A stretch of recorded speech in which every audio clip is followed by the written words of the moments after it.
নাটকের হিরো তাহসান ভাই, আবার সিনেমার হিরো তাহসান ভাই। আমরা তো একসাথেই বাংলাদেশের ইন্ডাস্ট্রিটাকে এগিয়ে নেব। ওয়েলকাম টু রিমার্ক পরিবার।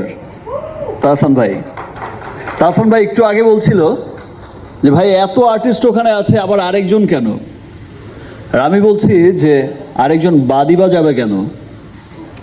আর আমি তাহসান ভাইয়ের সাথে একটু আগেও আলাপ করছিলাম রুমের মধ্যেই, যে দেখেন আমরা এমন একটা কোম্পানিতে হচ্ছে, এমন একটা প্রতিষ্ঠানের সাথে আছি, এমন একটা কোম্পানিতে আছি, এমন একটা জায়গা রিমার্ক হারলেন, যেখানে আসলে আমাদের অঙ্গনের তাহসান ভাই, তার আপনার তাহসান ভাইয়ের আসলে কয়টা পরিচয় দেবো আমি মাঝে মাঝে কনফিউজড হয়ে যাই যে আসলে কি বলবো। সিঙ্গার বলবো, আবার হিরো তাহসান ভাই, আবার নাটকের হিরো তাহসান ভাই, আবার সিনেমার হিরো তাহসান ভাই, আবার গীতিকার কি না।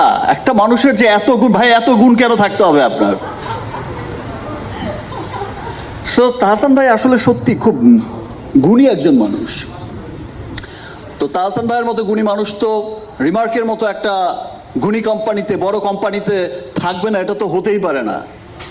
রিমার্ক পরিবার খুব আনন্দিত তাহসান ভাইয়ের মতো একজন গুণী মানুষকে সাথে পেয়ে। ইনশাল্লাহ আমাদের এই পথ চলা অনেক সুন্দর হবে, আমরা একসাথে অনেক ভালো কিছু বয়ে নিয়ে আসবো। আজকে শুধু তাহসান ভাইকে নিয়ে কথা হবে, আর কথা হবে রিমার্ককে নিয়ে। ওকে, তোমরা কি দেখতে চাও দুজনকে একসাথে সিনেমায়?